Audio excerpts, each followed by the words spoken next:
look, we've been talking about gaming, and why shouldn't we be talking about gaming? It's what we love, it's what we do, and it's what Unity was created to do. Unity's been forged in gaming, but something really exciting has been happening. The work that you've been doing as a developer community in making games over the last decade has had other developers and artists in other industries look at that real-time interactivity and start to think, how could I use Unity to make my product better? So we're starting to see Unity getting used by the automotive industry, by the creative agency industry to make new ways for interactive advertising, by the architecture industry to realize real-time architecture decisions quicker. And we want to go deep on one of those industries today, which is film and cinematic storytelling. And we want to go deep using a partnership that we've been working on for the last 6 months that we're really excited about. Now, to tell you about that is someone called Isabelle RIva. Isabelle is our head of Made with Unity. She's made this partnership happen. And Isabelle is a really storied producer. She's worked in games, she's worked in movies, she's worked in visual effects. She understands the creator's heart and soul, and she understands the creative process. So here to talk to you more about Unity and cinematic storytelling is Isabelle RIva. Please welcome Isabelle RIva.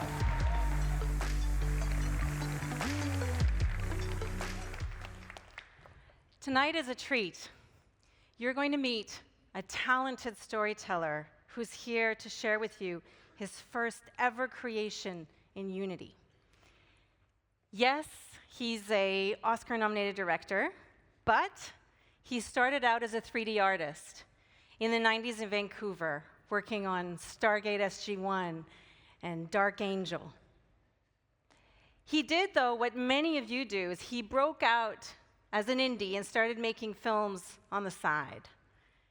And what resulted was Tetraval, a short faux ad about a robot police force in the third world. Alive in Joburg, a gritty documentary about aliens marooned in Johannesburg. Now, these films got him noticed because he had this novel way of blending lo-fi production value in documentary cameras with seamless CGI. So this signature style is what was cemented when he made his first feature film, which just happened to be produced by Peter Jackson. So District 9 was celebrated that year. Yes, please. Amazing film, amazing. And not only was it celebrated for its technical achievement, but it was celebrated because it blended social commentary with science fiction. And this is what's amazing about Neill Blomkamp. Wired magazine said, Neill Blomkamp specializes in science fiction that makes us think about what it means to be human. And I think he's done it again. Please welcome Neill Blomkamp.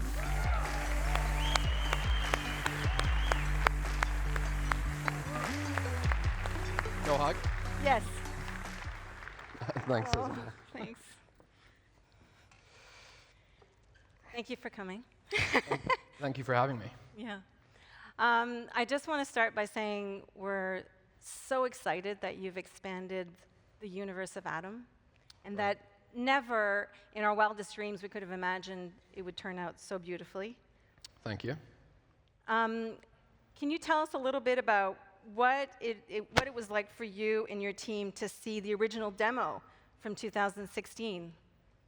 Yeah, sure. So what happened was, we have this experimental kind of film studio in Vancouver, which is this miniature machine that's designed to do creative work and just be sort of off the grid and experiment on stuff. And one of the main things that we wanted to be doing was cinema in real time. Like, we started thinking about that. And while we were sort of like, which pieces should we do in real time? How do we go about starting to implement a pipeline like that? This piece came out that Unity had done that featured, first of all, a really interesting science fiction setup, and the execution was super interesting. Rendered like at over 30 FPS.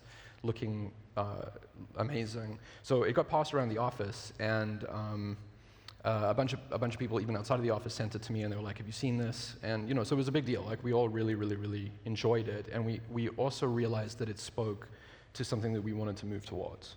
Right. So we were very aware of it. Now, the Oats team, I want you to talk to me a little bit about the studio. Many of them are here in the audience tonight, right? Yeah, they're there. Yeah. How many?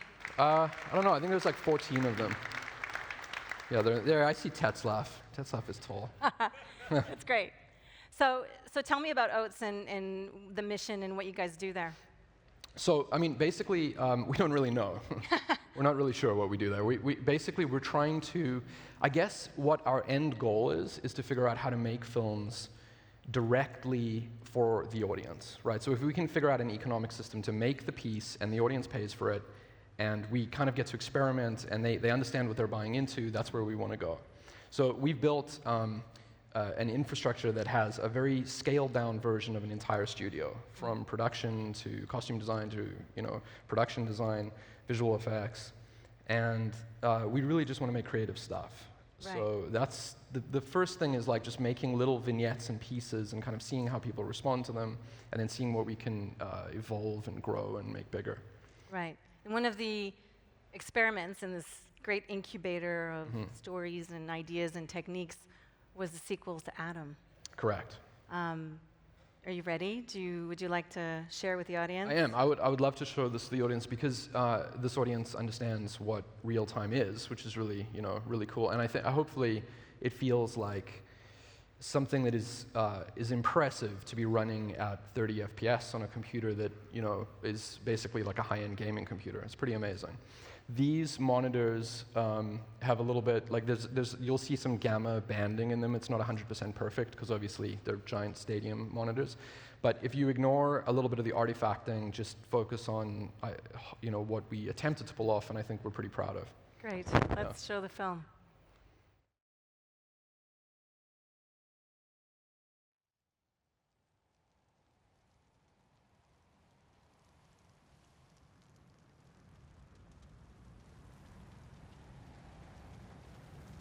You want to know what you are.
the walled city of the Consortium.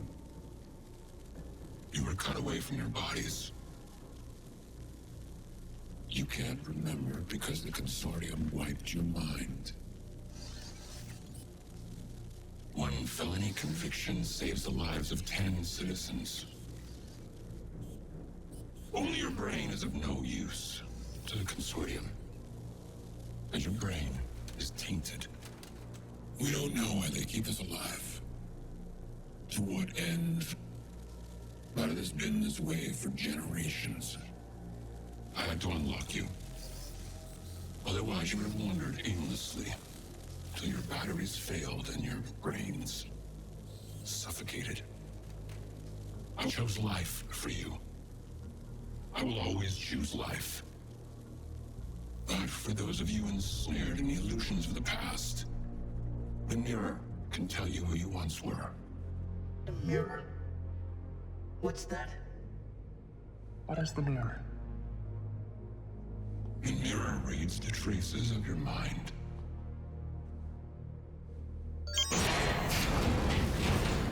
She knows your histories, your crimes.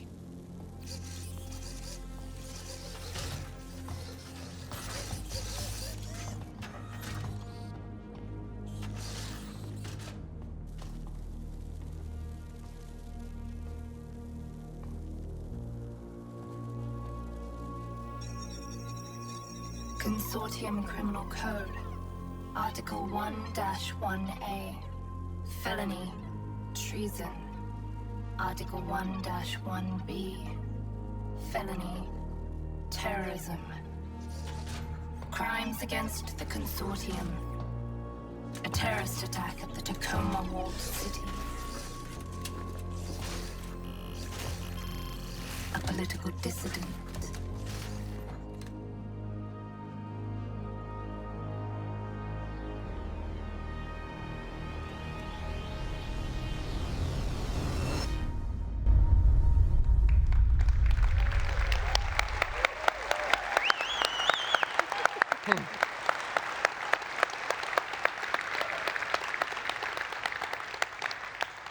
Wow, I've seen this film a few times now, and it still takes my breath away. And this is one of 2 short films that Neill's made with this story. So the other one comes out in about a month, but this is the first of those 2 episodes. Right. Can you, I'm sure everybody's curious, how would you say you approached the realism in this film? Because it's quite impressive. Can you say a bit more about that process? This one, which is the first of the 2, some of the ideas behind what we wanted to do was try to implement a little bit more like the most filmic approach that we could think of. So we're not game makers. We didn't really know what the best way was to go about making the assets on a game basis, but we knew how I think we would do it in visual effects. Mm-hmm. And so one example is in the film that's coming up, we wanted to try to create the environment that the actors were inside of to basically just look as real as we could possibly get it. Mm-hmm. And so we used photogrammetry to do that, and we gathered 30,000 photos around an abandoned mine in California that we rebuilt as a 3D mesh. And that data came in like not just 3-dimensionally, but also with RGB data. So you kind of have these, your textures are sort of built into the model. Mm. And so that looks incredibly real. And then when you drop that into a real-time engine and you walk around inside of it, it looks surprisingly convincing. Mm. It's that sort of approach. So then we also made costumes for real, and we physically could look at them and hold them, and obviously we could photograph them and use them for textures, but we could also film them for reference for cloth simulation, and then try to match our cloth simulation to the simulation of real life. So there was a lot of that kind of thing. But in this first film, it's actually a lot of those techniques were implemented in the second film. Wow. So real costumes, real sets, real actors? Yeah, I mean, I'm not, is there such a thing as a not real actor? No, I mean, but yeah, real actors, though. Yeah. We do have to use actors to drive the performance. Right, but can you say more about the motion capture and the facial capture performance? Yeah, so we had an interesting approach to facial capture that I don't know how sort of, how much it's used in games. In film, it may have been done as one of the ways that facial capture is gathered, but what we wanted to do was, we didn't want to do blend shapes and morph targets. So we wanted to gather, basically a streaming set of individual frames that were captured. So 30 FPS of high fidelity facial capture that basically plays back like a flip book. So there isn't any animation or deforming that's happening to the face. It's just a collection of the closest representation of the actor that we could get to work in Unity. And why did you do that instead of traditional morph targets and facial rigs? Well, nothing needed to be procedural. There was no need for it to be procedural, and there was also, basically I thought it would give us the highest fidelity in terms of muscles beneath the skin and the way the eyes move, wrinkles, stuff like that. We see that a lot in the second film, in the one that's coming, where you've got some CG humans. Yeah, we have 2 CG humans in the next piece. Okay. And I mean, all of that, learning or R&D for us is really all about where we want to. Oats has a bunch of shorts that we want to make where the way that I think we think of real time is this very efficient, economic way of returning to something. So you take the hit for building all of the assets and building the environments, and once they're built, they just exist forever. And we have our own mocap stage, so we can bring the actors back to populate these environments, and it becomes like episodes of Seinfeld or of Cheers. You revisit the set. Exactly, you revisit it, and it becomes very efficient as time goes on. So there's a really amazing comic artist who's one of my favorite artists in the world called Jeff Darrow. Mm-hmm. I love Jeff Darrow, and Oats purchased some of Jeff Darrow's illustrations to actually make a recurring, episodic show, I suppose, out of. And that's a perfect example of how we want to use real time. So a lot of the approaches and the way that we went about doing things was like, how does this help us being able to produce content, more efficiently, cheaper, and to kind of like build it and grow it over time? Right. So, in terms of Oats and the kind of short films that you're making and stuff there, do you find that it was a good workflow to work in real time, and would you do another film in Unity? Yeah, totally. I think that we'll probably do a bunch of stuff. I mean, it's also great for experimenting too. And in terms of final product, it's also awesome, So we're still finding our feet as a company as it is, but I think there's no question that there's more of this kind of thing that we want to make on a creative level, on an efficiency level. What's the most significant difference between this workflow in Unity making Atom and the more traditional visual effects workflow that you've used in your other films? Just time. I mean, it's just quicker, and a lot of the sort of like the lighting artists, like Avi and Youngbin at Oats, that are familiar with the traditional way of doing things, mm-hmm. I think found it quite amazing to start moving lights around in real time and just have the environment sort of paint itself in front of your own eyes. So you don't, either waiting for renders that are happening over several minutes or overnight if you want to see the whole sequence. So it would take hours for renders the traditional way, and the new way is happening in more of an instant. Yeah, it's an instant situation that the artists work in, and I think I was really curious, when we were talking about the idea of doing Atom, and it was like I genuinely wanted to know from the artists, like, are you guys interested in going down this road of working real time? And all of them were very, very interested in it. And then over time, I spoke to Chris, who's a supervisor, and it was like, he was like, no, dude, people really like working on this. Right, I remember I spoke with Chris too. He was saying that some of the artists felt guilty working. Yeah, like they cheated. Yeah, because it was just, it was like, what? Oh, some of them do cheat though, anyway. Work to do, but it's rendering so fast. I mean, they're a sketchy crew. Like they are. That's a separate thing. Yeah. Yeah. Some of them are incredibly shady. But would you say then, no, I mean, seriously, the second film is almost done. I'm so excited, and I can't wait to share that one. But would you say overall it was a positive experience, and that would you recommend this to the new generation? Yeah, I think where it's going to get adopted is by the up and coming generation. Like the version of, in cinema it would be the directors. Like when I was 18, the technology I could get my hands on. I mean, this is exactly what I would want to get my hands on. And because this film is live, essentially, it never stops living. Meaning, someone could grab the scene file and put the cameras wherever they wanted to. They could change the light of, time of day. They could change the wardrobe. Because of that, I think that there's going to be advances in sort of narrative storytelling where some kid in some basement is ripping it apart and putting it back together in a way that only time will show what that is. But the merging of three-dimensional interactive experiences and then narrative, like the stuff that I do, like narrative two-dimensional passive experiences, that sort of merging, I think, is going to happen from a younger generation playing in software like this. Amazing. Thank you very much, Neill. Yeah, thank you. Thank you.